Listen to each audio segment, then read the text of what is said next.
സുഹൃത്തുക്കളെ, അടുത്തൊരു ബെല്ലോടുകൂടി നാടകം ആരംഭിക്കുകയായി. അഭിമാന പുരസ്സരം കാഴ്ചവെക്കുന്ന അത് കാർണിസം, ഒരു വീഗൻ ചാപ്പ. കുറേ ഡേറ്റ പറയാനുണ്ട്, കുറേ ഡേറ്റ പ്രസൻറ്റ് ചെയ്യാനുണ്ട്. അതുകൊണ്ട് ഇച്ചിരി ലെങ്തിയാണ്. പക്ഷേ നിങ്ങൾക്ക് അങ്ങനെ ബോറടിക്കത്തക്ക രീതിയിലുള്ള സ്ലൈഡുകളൊന്നും ഇതിനകത്തില്ല. വലിയ ഇതൊന്നും കാണിക്കുന്നൊന്നുമില്ല.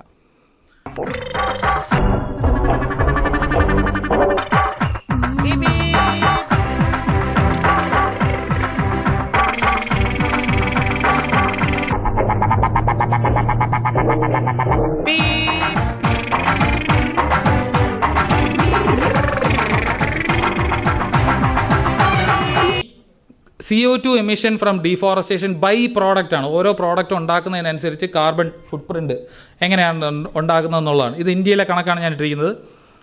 ഓയിൽ സീഡ്, എണ്ണക്കുരു ആയിട്ട് ബന്ധപ്പെട്ടാണ് നമുക്കിവിടെ ഏറ്റവും കൂടുതൽ CO2 എമിഷൻസ് ഉണ്ടായിട്ടുള്ളത്. അതൊരു ആനിമൽ പ്രോഡക്റ്റ് അല്ലെന്ന് ആലോചിക്കുക. ബീഫിൻ്റെ സ്ഥാനം എത്രയാണെന്ന് നോക്കൂ. 3.19 മില്യൺ ആണ് ബീഫിൻ്റെ സ്ഥാനം. ഈ ബീഫ് മാത്രം നമ്മൾ മീറ്റായിട്ട് കാണേണ്ട. താഴെ അതർ മീറ്റ് പ്രോഡക്ട്സ് ഉണ്ട്. അതിനകത്ത് പോർക്ക് ഉണ്ടാകും, മട്ടൺ ഉണ്ടാവും, പോൾട്രി ഉണ്ടാവും. ബാക്കിയുള്ള എല്ലാം കൂടെ കൊണ്ട് വളരെ നെഗ്ലിജിബിളാണ് നമുക്ക് അതിനകത്ത് CO2 എമിഷൻസ് വരുന്നതെന്നുള്ളതാണ് കണക്കുകൾ കാണിക്കുന്നത്. ഇത് എല്ലാം അതിൻ്റെ സോഴ്സ് ഞാൻ താഴെ കൊടുത്തിട്ടുണ്ട്.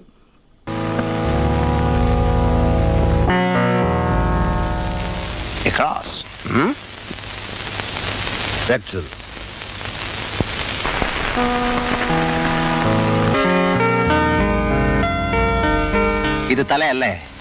അല്ല സാർ, അത് കാലാണ്. ഇത് കൈ, ഇത് തല. മാർക്കിംഗ് ഒന്നും കറക്റ്റ് അല്ല. മാർക്കിംഗ് കറക്റ്റ് ആണ് സാർ. ആര് പറഞ്ഞു? അത് നിങ്ങളാണോ തീരുമാനിക്കാൻ? സാർ അത്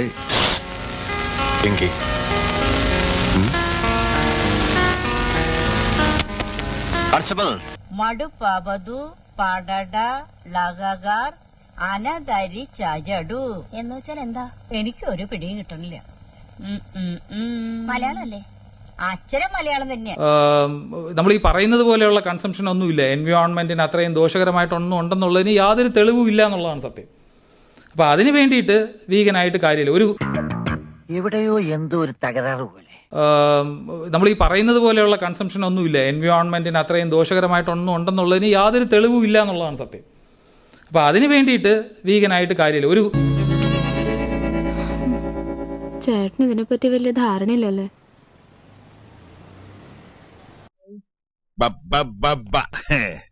കേട്ടോ ബാലു, മാംസം എങ്ങനെയാണ് ഉൽപ്പാദിപ്പിക്കുന്നതെന്ന് പറഞ്ഞു കഴിഞ്ഞാൽ, ഇപ്പോൾ പിന്നെ കോഴിയായാലും കാളയായാലും പശുവായാലും അല്ലെങ്കിൽ എന്തെങ്കിലും പന്നിയായാലും ഇതിനെയൊക്കെ വളർത്തണം.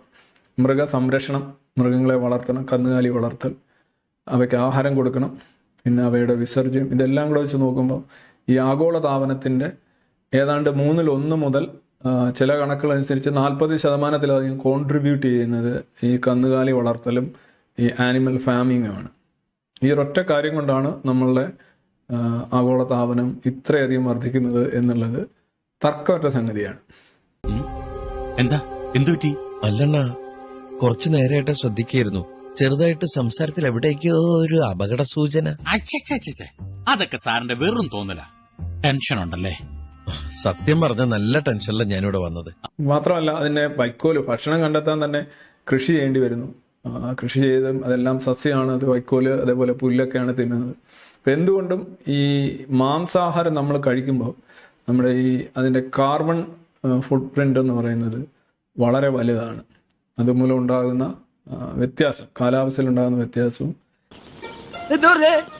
അപ്പം എന്തുകൊണ്ടും ഈ മാംസാഹാരം നമ്മൾ കഴിക്കുമ്പോൾ നമ്മുടെ അതിന്റെ കാർബൺ ഫുട് പ്രിന്റ് എന്ന് പറയുന്നത് വളരെ വലുതാണ്. അതുമൂലം ഉണ്ടാകുന്ന വ്യത്യാസം, കാലാവസ്ഥയിൽ ഉണ്ടാകുന്ന വ്യത്യാസവും. എങ്ങനെ ഇരിക്കണം? ഇക്കാര്യത്തിൽ ഒരു തർക്കമൊന്നും ഇപ്പൊ നിലവിലില്ല. ഇക്കാര്യത്തിൽ ഒരു തർക്കമൊന്നും ഇപ്പൊ നിലവിലില്ല. സോ ഗൈസ്, എങ്ങനെയാണ് രമേശ് വളരെ കണ്ണിങ് ആയിട്ട് ഡാറ്റ കാണിച്ച് നമ്മളെയൊക്കെ പറ്റിച്ചത്? എങ്ങനെയാണ് ലെറ്റ് എവിഡൻസ് ലീഡ് എന്ന് പറഞ്ഞുകൊണ്ട് മിസ്ഇൻഫർമേഷൻ സ്പ്രെഡ് ചെയ്തത്? സിആർ എങ്ങനെയാണ് ഡാറ്റയും കൺക്ലൂഷനും ഡിസ്റ്റോർട്ട് ചെയ്തത് എന്നറിയാനായിട്ട് ഞങ്ങളുടെ അടുത്ത വീഡിയോ കാണുക. എല്ലാവർക്കും ഈ വീഡിയോ ഇഷ്ടപ്പെട്ടു എന്ന് കരുതുന്നു.